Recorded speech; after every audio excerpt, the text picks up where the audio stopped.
Hello, this is Reynold James again. It's currently day 4, and we are still in the Pegasus Mall security office. With how rapidly the situation is evolving, I wanted to provide an update on our situation. Emergency radio broadcasts have been coming through consistently. The broadcasts have informed us of current protocols, and God, could you be any more boring? I just wanted to. Yeah, provide an update on our situation. We have the radio right here, just let them do it.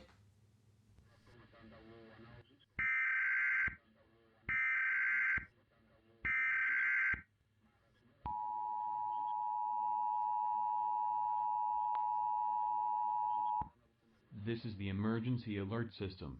All normal programming has been discontinued during this emergency. This is WCUB. This station will continue furnishing news, official information and instructions for the Corning County area. It is important that you listen carefully to announcements from the station in your local area. National authorities have issued a biohazard warning. Seek immediate shelter indoors. All are advised to lock doors and windows, and limit the amount of outside interaction. If you must go outside, avoid close contact with any living thing. If you experience skin conditions such as blisters, intense peeling, redness or burns, isolate yourself immediately.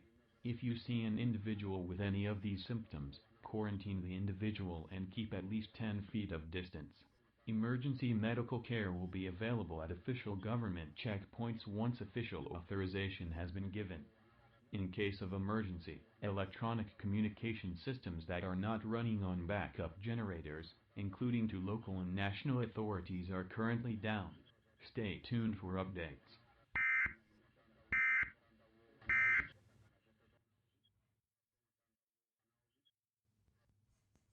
So, yeah. Whatever happened, they're not giving any specifics. Apparently, whatever it is, it's killing people like crazy. I mean, we saw it the first day. People were covered in open sores and blisters.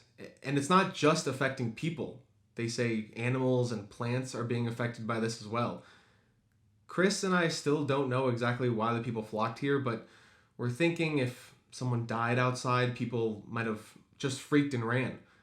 Speaking of, the biggest change around here is probably the amount of people taking shelter in the mall.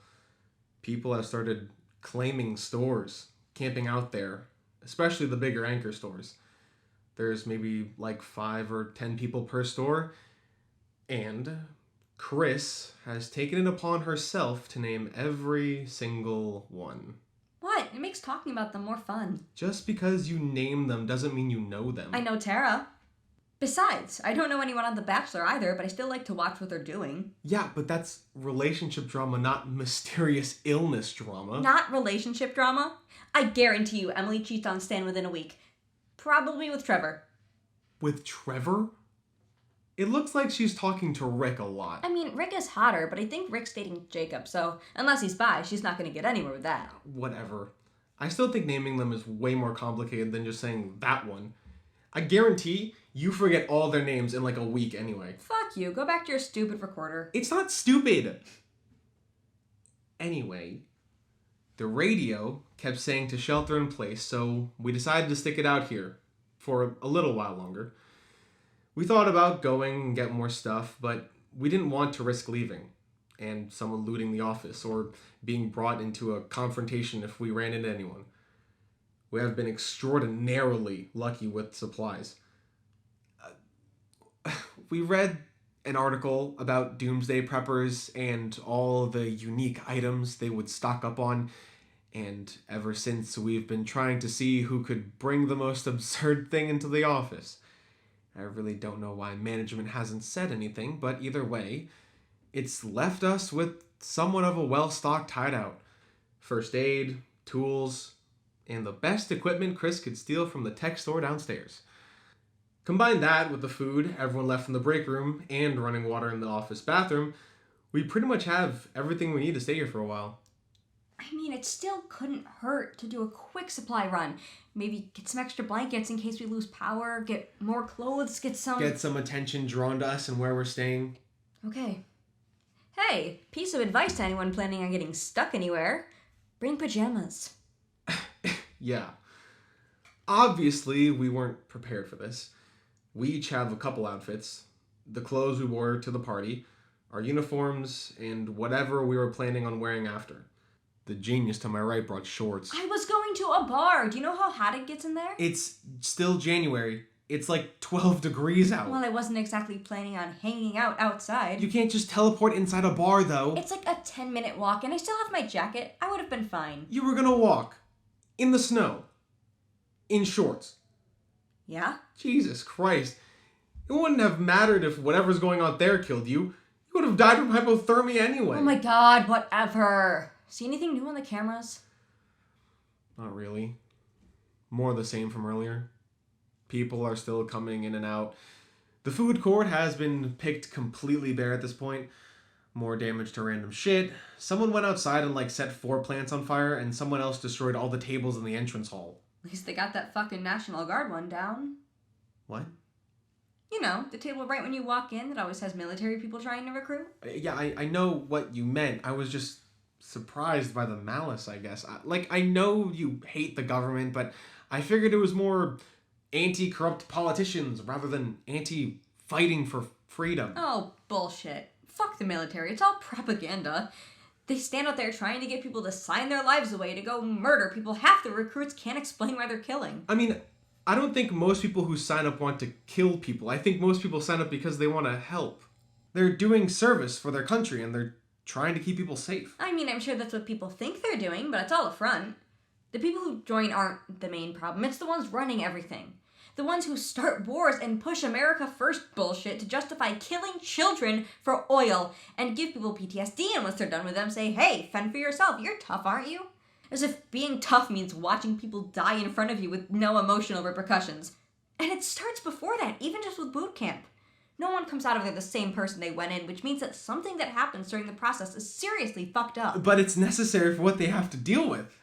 You can't have an easy training and then throw someone onto the battlefield. Sure, sometimes people get fucked up in boot camp, but they'd get fucked up way worse if they didn't follow orders in a life or death situation. Well, if someone can't follow orders when required, maybe they aren't mature enough to be in a situation where they're given a gun and told to shoot it. Going into combat is a lot more mature than sitting at home complaining about it. Oh, I'm sorry. Are you upset that I care about other people and don't think children fresh out of high school should needlessly die because it's the patriotic thing to do? Didn't you learn anything in school? We used to force these kids to die in wars. They didn't even want to be fighting. They would lie to them so it would seem more fun and adventurous. Well, it is patriotic, and it is for people who love their country. But it's also because they care about people too. They care about protecting people who live in this country. But half the time they aren't protecting anyone. Or at least they don't know why the people they're protecting us from are a threat. It's whatever propaganda they were fed from people around them before they enlisted and from the higher-ups after. Fine. I'll play along. Maybe they have been brainwashed or whatever the fuck you think happened, but have you ever considered that half of them are there because they didn't have any other choice? What do you mean you make the choice to enlist? Sure. But why? For some people, sure, it's political or personal or whatever, but for a lot of people, they join because it feels like their only option. Sometimes people need to get out of a shitty hometown. Travel the world, see new things. Plus, some people don't have enough money for college and can't afford loans. The military can cover that. Not everyone has a father that can bankroll their college tuition. Hey, who my family is has nothing to do with it. It has everything to do with it. That's what I'm saying. You aren't seeing that it's not exactly black and white. It's not just a matter of bad people or good people. You can't be so stupid to think that... Shut up. No, I mean it. It's a complex thing that you can't... Ren, seriously, shut up and look. Oh, fuck! What? I don't see anything. Let me get to the single cam. There. Holy shit. I was right! I mean, my timeline was kind of off, but I was right! Fucking Trevor? Man bun? I thought Emily would have higher standards. Yeah, really. Girl moves quick, too. Damn. I mean, I get the world sort of fucked up, but it's only been a few days since this all started. Plus, Stan is still there, like he's literally in the store. What the fuck? And didn't Trevor, just get there? Yeah, seriously. Have you ever cheated on anyone? I'm sorry? Have you ever cheated on anyone? No, of course not. Hey, just a question, just making conversation. Jeez. Have you? Nah, never saw the reason. Like, if you're in a position where you want to cheat, just end the relationship before it gets messy, right? Wait, have we ever actually seen Emily and Stan kiss? Are they even together? They have to be, right? I mean, they showed up together, and until Trevor showed up, they never left each other's side. Yeah, I guess. Damn, Emily, you seem decent, too. Whatever, I like Tara better anyway. Let's check those cams. What store is she in? Penny's? No, that's Chloe and Greg. Tara's in Burlington. Oh, looks like her group's gotten a bit bigger. Do we know if the people on the other side of the store are the same group? I think so. They've been talking to each other a bit. Hey, wait, single out the camera near the store exit? This one? Yeah. See those plants right in front of the doors? The roses? Those plants were on fire earlier. Are you sure? They look noticeably not on fire now, or even burnt. Yeah. They're not even scorched. Are you sure it was those ones? Maybe it was a different store. You just said you thought this group was in Penny's. Yeah, maybe. Maybe someone put them out and I just didn't see. Who knows?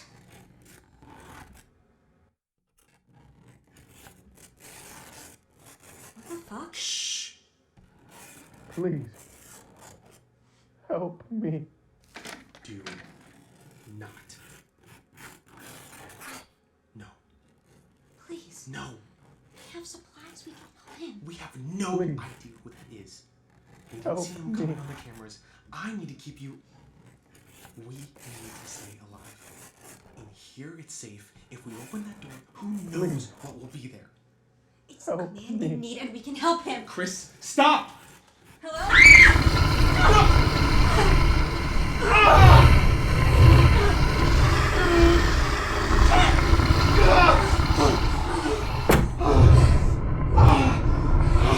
I'm sorry. God damn it, Chris! Sorry, I'm sorry. What the fuck was that? It looked like a deer? Fuck. What? It had antlers. It was a guy. Yeah, right here, let me. No, just get me the first aid kit and one of the hand towels from the kitchen, and then sit in that chair and do not move. I can patch myself up. Is it bad? Yes, Oh my god, I'm so sorry. it was only in the arm, but there are some key veins there if you go deep enough. I don't think it hit those considering the way it's bleeding. Thank God. But it left a pretty big gash. Ren, Chris, stop! It's over.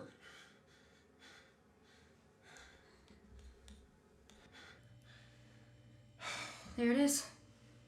Camera 3. Yeah, that's definitely a buck, alright. It's disgusting. Describe it for the recording, please. Okay. So, what happened was we heard a voice coming out of the door and I thought there was someone behind it that we could help. Turns out it was a deer, and as soon as I opened the door, it charged. Ren caught the door before it flung all the way open, but in doing that, one of the antlers slashed his arm. We were able to push the deer out, though. Now we can see it on the cameras, and it's moving toward the main lobby. We can't hear it, but I'm gonna guess it's still making that noise. Oh, God. It just broke, like, all of its... Jesus, its legs just, crumbled and bones stuck out of its legs. Now it's on the ground. I think it's still alive. I'm not sure, but... Oh my God, Jacob and Trevor from the Macy's group are walking right toward it. I think they just saw it because they're slowing their pace. They're aiming their guns. They must have gotten those at the hunting shop. They didn't have those yesterday. They didn't take the shot, though, because Tara's out and she's 5 feet away from the deer watching it. She's trying to help it, I think. The 2 boys are in hiding now, watching, and Chloe's there too. She's on the 2nd floor walkway looking down on the lobby, also just watching. Don't they know it's dangerous? Tara's almost at it now and kneeling. I mean, this thing looks horrible. It's pulsing and has all these bumps on it. Get away! Go, you dumbass, go! Go! Why is no one saying anything? Trevor, come on, please. Chloe, please, any of you. Do something, Oh my god, they're all fucking idiots. Here, take it. I can't. Oh my god!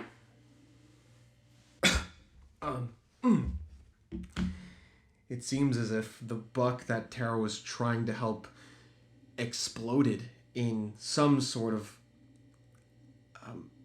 bug-infested swarm that went all over her. Tara ran away after trying to get the bugs off of her, and the three bystanders, as soon as they saw it, ran away in fear. Hell, I were two if I were them. Chris, you alright? Yeah, I just hate bugs. They just freak me out. Well, it's over now. You can look back at the screen. Okay, sorry, Are you alright? Yeah, I'll live. Wait, you don't like bugs? What about the time I brought those cockroaches in as a joke because they were supposed to help us survive the nuclear fallout by telling us their secrets? I was terrified the entire time those things were here. Thank God we got in trouble for that one and had to give them up. Wait, seriously? They were here for like a month. The worst month of my life. Damn. I thought you would have screamed as soon as I brought them in. No way, I wasn't letting you hold that above my head. You know, we should get some fucking hazard pay at this point. Oh shit, yeah. I could totally sue them all and get a shit ton of money. I'm gonna be rich from suing them. You're still gonna have to pay for the lawyer. Hey, it'll be worth it. Mark my words. I'm gonna be swimming in money, and you won't be able to have any. Fuck it, where are the scissors? You can stab me with it, and we can just say it was the deer, and then we can both be rich. It was a buck. Whatever. Speaking of, get me a washcloth. Sure. What else? Get the saline, gloves, sutures, and needle pullers from the first aid kit. The bleeding stopped, and the longer I wait, the higher risk of infection. Saline, gloves, sutures, and needle pullers. What now? Now, sit there and let me do this. Give me the washcloth and the saline. Are you sure you want to try and do this yourself? I can help, you know. No thanks. We all know what happened the last time you tried to help. Hey, fuck you, dude. I'm sorry you got hurt, but I'm not sorry I tried to help someone. How the fuck was I supposed to know it was a goddamn deer? It was a buck! It doesn't fucking matter, a buck is still a deer. I'm just saying, I can do more than just sit here and hand you things. I can handle this, seriously. Motherfucker. Do you know how to sew? Yes, but I also know stitching a wound isn't exactly like stitching a pillowcase. Luckily, I know how to do both. You know how to stitch a wound shut? Yep. Why? Do you have something to grab onto? I'm not gonna lie, this is gonna hurt like a motherfucker. I've gotten stitches before, I'll be fine. Okay, tough guy. Just be prepared to grab the arm of the chair or something. Ready? Yeah. I know. I'm sorry. Just talk or something? How do you know how to suture something? Oh, so I sort of fake dated this guy for a couple years. I had known him for a while. Our parents had been friends since we were kids. The problem was, his parents didn't know he was gay, and it wasn't really a safe situation for him to come out. So when I started college, I told him I'd pretend to be his girlfriend until he left town. It got his dad off his back and gave both of us an excuse for our parents when we left the house. Anyway, he was a med student, and for one of his tests, he had to do a live demonstration on how to apply sutures. For practice, he presented to me, and after watching him do it like 8 times, he had me try it out to see if I had actually learned anything. On a test kit, obviously, not a real person. The test kits are so weird. They're like a fleshy block with just some lines cut in it. But, yeah, I guess he was a good teacher because his presentation stuck. We broke up at the end of last semester since he was leaving. He's in grad school now. He moved to Chicago, and now he lives with his boyfriend and their golden retriever named Lucy, and she's the cutest thing in the world. You spent multiple years pretending to date someone? Yeah. Wouldn't you have rather been able to actually date someone? I mean, it didn't really matter to me. I was helping out someone who needed it. Plus, I don't know. I never really wanted to drag someone into all my shit. It didn't feel right to date someone for real when so much of me was fake. You were never fake to... Ah! But hey, stitches are done, so go ahead and check it out if you want. Oh, not bad for someone who's never done this on a human being before. I figured if I told you that part, you might change your mind and keep trying to do it yourself. Maybe. And hey, thank you for the help. Oh. Yeah, no problem, dude. Oh my god, that was disgusting. I hate the human body. You weren't allowed to get hurt anymore because I cannot do that shit again. I was ready to vomit the entire time. Then why'd you do it? My options were sew it shut or watch it bleed for who knows how long. At least now it's done. I could have done it. We both know that's not true. So, for the record, I've just gotten a laceration on the upper part of my left arm. We managed to clean up the wound and sew it shut, so I should be okay unless I start experiencing symptoms of infection. It didn't get in here at all. Whatever that thing was, it was being controlled, like something was moving its legs like a puppet. And we're both now covered in Ren's blood. Oh my god, I'm covered in blood. You okay? Chris? Yeah, I'm fine. I just realized it's everywhere. Don't worry, I can clean it up. Just take a shower. You did a lot already.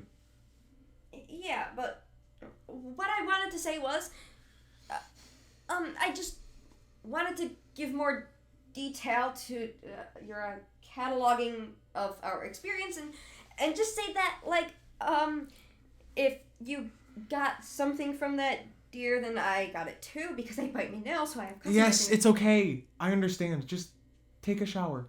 You sure? Yes, go. Okay. Ew.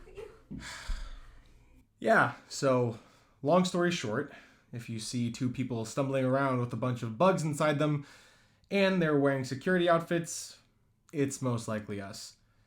This is Ronald James, date January 4th, 2043. Pegasus Mall, Dayton, Illinois. Signing off.